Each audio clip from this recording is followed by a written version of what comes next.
Muito boa noite a todos. Gostava de começar por sublinhar aquilo que foi, provavelmente, nos últimos anos, uma das mais inapropriadas declarações em democracia a que pudemos assistir.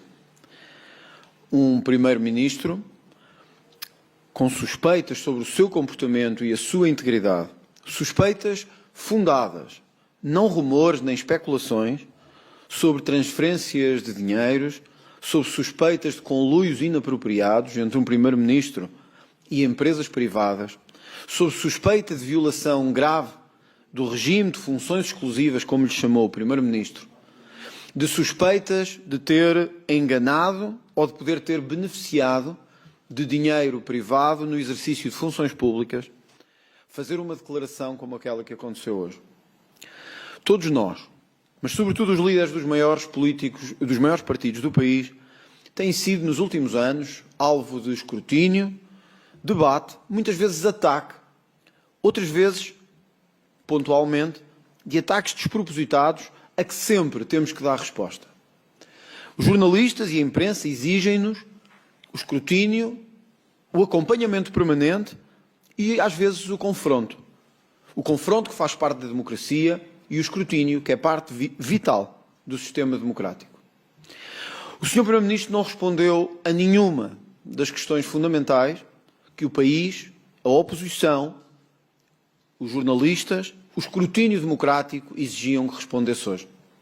Procurou fazer uma fuga para a frente, dizendo que nunca cometeu nenhum ilícito, nem nenhum crime, quando há comportamentos evidentes e à vista de todos, absolutamente inapropriados.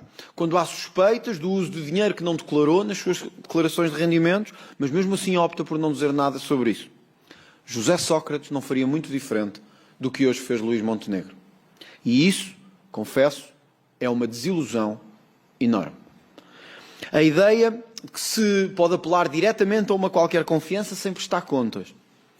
A loucura, quase, o gosto pelo desastre de poder ocultar tudo aquilo que estamos a ser escrutinados e questionados e achar que se pode cobrir tudo com um manto qualquer, de umas futuras eleições ou de uma futura confiança.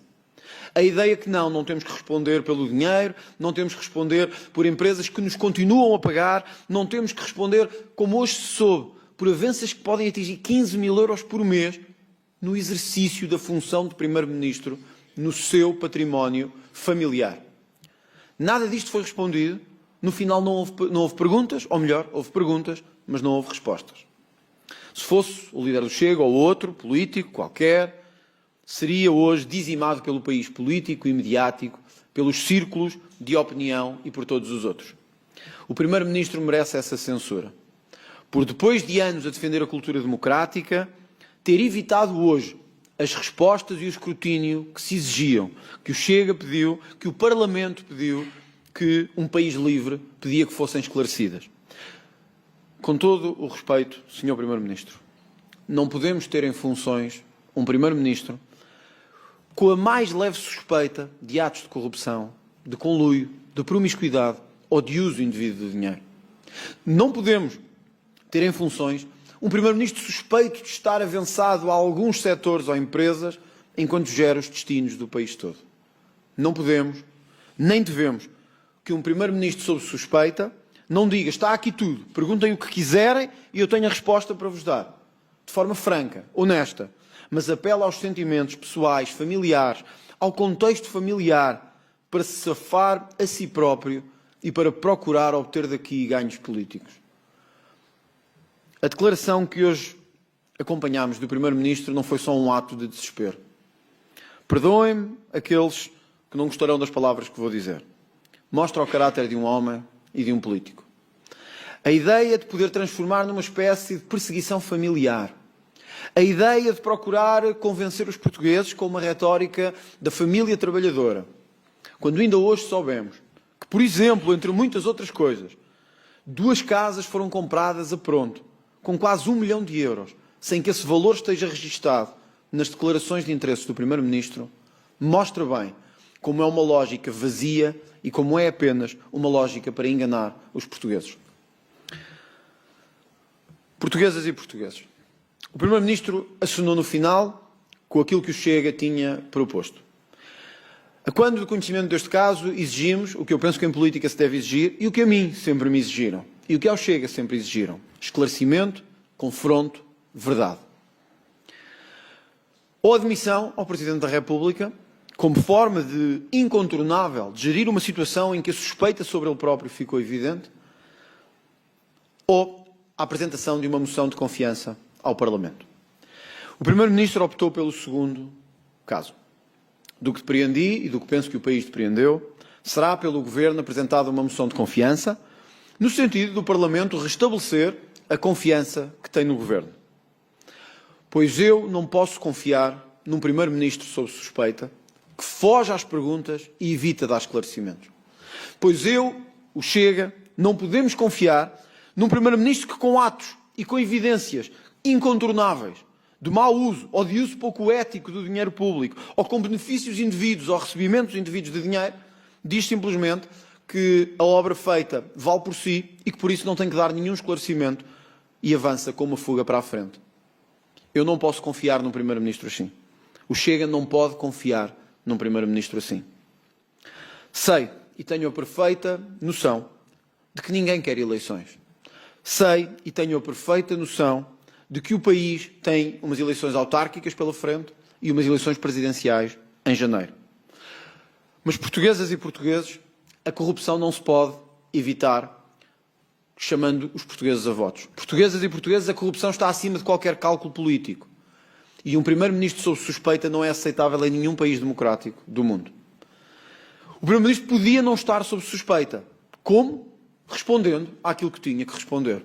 O Primeiro-Ministro podia não estar sob suspeita. Como? Dando os documentos e os esclarecimentos que lhe eram pedidos e que lhe eram exigidos.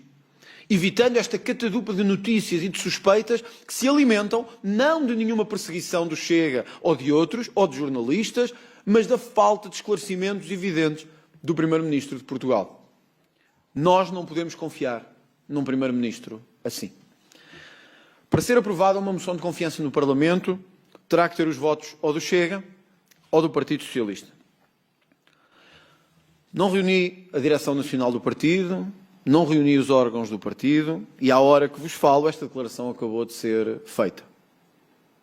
Não creio que tenha de o fazer para expressar o unânime, consensual e incontornável sentimento de que é impossível viabilizar a confiança de um Primeiro-Ministro com este grau de suspeição sobre si próprio. Se o fizéssemos, estaríamos a trair tudo aquilo em que acreditamos. Estaríamos a trair toda a história que defendemos e que levou, por exemplo, à queda do governo de Miguel Albuquerque, na Madeira. Não se pode tirar uns com suspeitas para se pôr outros com suspeitas. Não se pode alimentar o ciclo permanente de suspeição, de conluio, de promiscuidade, de corrupção da democracia, sempre com o vetor da estabilidade, confiando e sabendo que os portugueses não querem eleições. No final da sua intervenção, o Sr. Primeiro-Ministro disse: portugueses, não queremos uma crise política, mas ela pode ser inevitável. Não era, Sr. Primeiro-Ministro. Não era se fosse sério e transparente nas respostas aos portugueses. Não era e não seria necessária se respondesse o óbvio que todos os políticos, nas funções mais elevadas do país, devem fazer. Como obteve este património, como chegou a ele, que benefícios ou que rendimentos tem enquanto titular. Era simples. Era dizer a verdade. Era ser transparente. Assim se evitaria uma crise política. O Chega não poderá viabilizar esta moção de confiança. Não poderá porque atentará contra tudo aquilo em que acredita e contra os mais básicos valores que tem. De evitar que as pessoas fiquem sob suspeita, não por qualquer razão judicial, isso a Justiça fará o seu caminho, mas porque com factos evidentes de comportamento inaceitável, um Primeiro-Ministro se fecha no Palácio de Belém, no Palácio de São Bento, e acha que pode fugir a todas as perguntas e acha que pode evitar dar todas as respostas quando o exige aos outros. No Parlamento, para terminar, disse o Sr. Primeiro-Ministro: eu agora só responderei a quem for tão transparente como eu. Palavras do próprio Luís Montenegro no Parlamento. Pois à primeira curva da exigência de transparência, diz que não quer mais e que vai chamar o país para uma crise política. Sr. Primeiro-Ministro, esta não é uma crise provocada por nenhum partido. Esta não é uma crise provocada por nenhum órgão de comunicação. Esta não é uma crise provocada pelo Ministério Público, pela Polícia Judiciária, pela Autoridade Tributária ou por qualquer órgão nacional de investigação. Esta é uma crise provocada pela sua falta de transparência, pela sua falta de honestidade e ética e pela miserável tentativa final de manipular os portugueses, apelando a sentimentos familiares e pessoais.